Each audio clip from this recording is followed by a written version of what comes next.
is day 2, going live every day for 30 days with the goal to impact 1,000 barbers to 6 figures. The goal is in these next 30 days, not necessarily obviously to hit 6 figures, but more so to put you on the trajectory that you can get there. We're setting up a strong foundation, guys, a strong one. If you can tell from day 1 already, we got a stronger foundation than we did before day 1. So then in the next 30 days, that's when we're gonna launch our business. So we're setting everything up, we're preparing, we're gonna be ready mentally. And then after these 30 days, man, we're going hard for 90 days. We're gonna shock the world, bro, with the numbers, the growth, the data that we're going to be able to share with the barber community and inspire the millions of barbers in this world. Day 2, we're going to cover Q&A first, obviously, core offer development. Some of you guys have way too many offers. Some of you guys are way above market rates and you're 30% booked. It's insanity.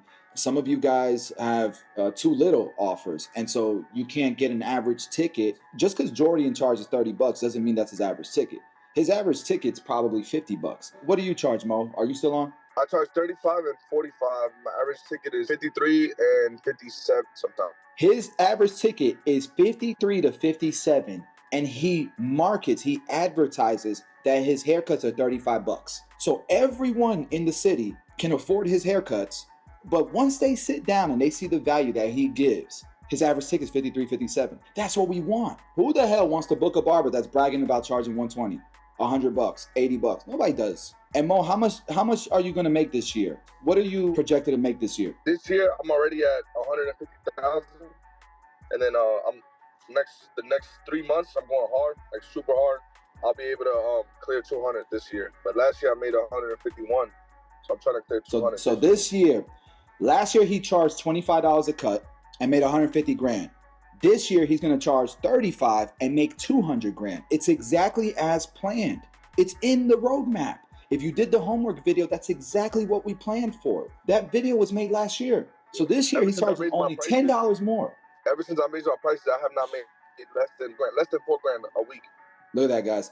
That tells you that what's possible if you guys follow the process. This is what I did in my career. And that's kind of how I can go about it. And if you guys want to kind of go back and forth with this topic, we can. But I'm just going to give you guys kind of my thought process and what I did as far as my core offer development. And what I mean by that is, what are your services? What are you offering your clients? Some of you guys charge for added services, charge for nickel and dime. Some of you guys have 15 services. This is what I suggest in the beginning. Kids haircut, adult haircuts. Kids, by the way, is 12 and under for us. That's what we do, 12 and under. Regular haircut and beard, and we have VIP. Whatever the hell you want to name this. If we just make it simple and everything's included, then we can structure our calendar accordingly. And so we can be as efficient as possible. So what's included in my stuff, what my add-ons are things that do not take me longer. Extra time. Why do I love enhancements? Every single time I did it, my next appointment that was waiting for me would ask me about it. Half of the time they would ask to try it again. When I meet the fork and I want to cut back on days, but I want to increase my prices, I'm creating the service and the experience that's going to allow me to have the lifestyle that I want when I get there. I know that the enhancements and all these extra things set me apart, and that's going to keep my retention rate high. Things like the eyebrows take an extra minute, just included. Things like a really nice aftershave, a premium aftershave that stands out. If you're at 25 here, you're at 35 here, and you're at $50 here, we can do free haircut here in the beginning when we have no clientele and we're just sitting in our chairs, twiddling our thumb. And then once we get to a point where we actually have some clientele, let's say we're 50% booked, now we stop doing the free haircuts at the top of the funnel and we start offering the VIP service for free with the purchase of a haircut. That's our new offer. And what essentially we're doing is we're taking the 50% clients that we have, still having an offer for the top of the funnel, but we're increasing our average ticket with this VIP service while only increasing the time that we take, 5 minutes. But the overall experience, it's not how long it took you that clients remember. It's what it made them feel that clients remember. Whether that feeling is accomplished in 5 minutes or 15 minutes, you still gave them that feeling. And so the VIP Express Hot Towel service, bro, start offering that to your current clients, the 50% that you have now, for free as a free trial. And just inform them, Hey, if you want to keep doing the VIP, there's a service in the appointments, whatever. You can choose that one. It's only $10 more. Now you're increasing your average tickets while also making it feel like I'm hooking my clients up. Yo, this barber's amazing. I'm not against premium pricing.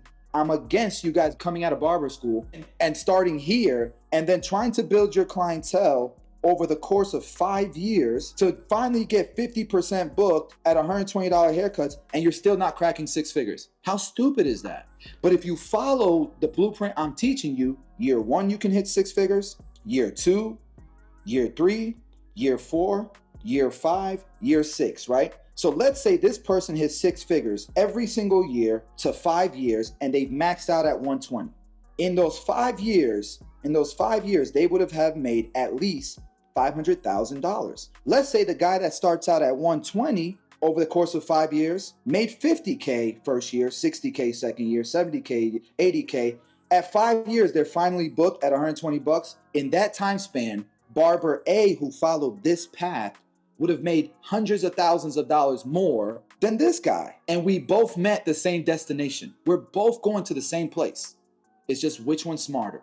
So when you go to OTB, you're going to see calendars. And these are the appointments that are on here. And you can come in here and you can cancel appointments. You can say that they showed. If you use this system, by doing this, you can actually have automations where if you click no show, it'll automatically put them through a funnel that will let them know what the cancellation policy is. If they want to reschedule, here's the link. So it'll automatically do that for them. So at the end of the day, you can come in and say showed. If they showed, it might put them through a different automation, or it might not take them out of any automation, right? That's one of the benefits of having your appointment calendar in the system. If you don't have them in the system, you can't, I'm not gonna say you can't do it this way.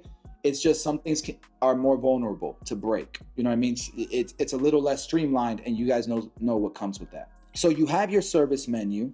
Let's say you create it. Let's go to Tito's because he's gonna have a service menu. But you guys can see when there's too many calendars, it's too chaotic. But if it's just you by yourself, you do this, what Tito's doing. You have your haircut, and beard. You have, I don't know if he has VIP, but he has the simple things, right? Then he also has free haircuts. This doesn't show up on his service menu, but he has it for his funnel so he can offer it. And he can give out a private link for it. He can do business cards that have a QR code that link to just this service, where the only way people can access it is through that QR code. So you can set that up through. And so what Tito did was he did 3 separate calendars for his services, and then he did a group calendar, and he put all of his services in there. And so his scheduling link, when he shares it, it looks like this, okay? Very simple. He's got his VIP service, haircut and beard, and haircut. See how he's following the system? He increases prices. He reached the fork. Our haircut prices at Headlines are $25. So Tito is now at a premium price. He reached the fork, he raised it, and he's literally following the freaking blueprint to the T. It's that simple. It's dummy proof. It's efficient for your customers and for you, right? That's what the menu will look like. You can embed this on your website or on your funnel, and then people will never leave the system, and it's so easy to track conversions and all that if you keep it internal. You can make the availability of every service that you have different. So let's say you have color, but you don't want to make that available on Fridays and Saturdays because you want to be able to knock out just haircuts on those days. Then you don't make your haircut colors available on those days, okay? So that's very customizable as well. You can use the look busy feature and make it whatever percentage that you want. And I completely would agree with that. You can set up recurring appointments and have it based on whatever you want.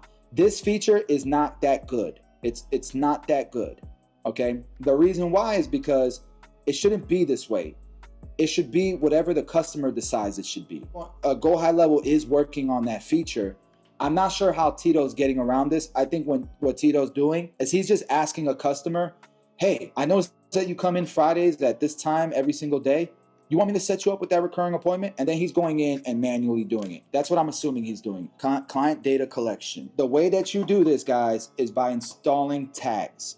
By installing tags or pixels. So when you go to school, the classroom, there's an entire module just on data collection because it's that important. So you go here to module 3 in the 6-figure journey begins course. Go to module 3. All of this is data collection, all of it. Step 1 is Google Search Console. Everyone here should have their own Google Search Console. I don't care if you're an individual barber that's linking to your funnel, or if you're a barbershop owner, or if you're a barber that's also doing the barbershop's Google Search Console. You can set it up for any website. Next step is you want to set up your Google Tag Manager account and your Google Analytics 4 account. Everyone should have one of those, whether it's an individual barber to a funnel or a barbershop owner. Everybody does need to have a thank you page. How you figure that out is based on your booking app, your booking solution. And so you're going to have to figure it out. This is entrepreneurship, guys. It's problem solving. If you have, let's say, Squire, and you figure it out, do us a favor, guys. Please post it in school and share it. Like, let's leverage each other. Let's not allow 50 other barbers who are on Squire trying to figure it out on their own when one of us has already figured it out. Share it, because one day the favor is going to be returned to yourself. I don't keep any game to myself, man. It's not mine to keep. God gives me the information so I can be a vessel and deliver that information to his children. That's how I see it. And so if you get this information, you figured it out, it's because you were lucky enough that God gave you that blessing to learn, to figure it out. Share it. All right, we're entrepreneurs now. We're entrepreneurs, and we are going to become wealthy entrepreneurs, not just financially, but in life, in spirit, and mentally, in faith, and family, mentally, experiences. Let's get it, man. That's why we're doing this. I love y'all, man. I will see y'all tomorrow, okay? Y'all have a good one. Appreciate you.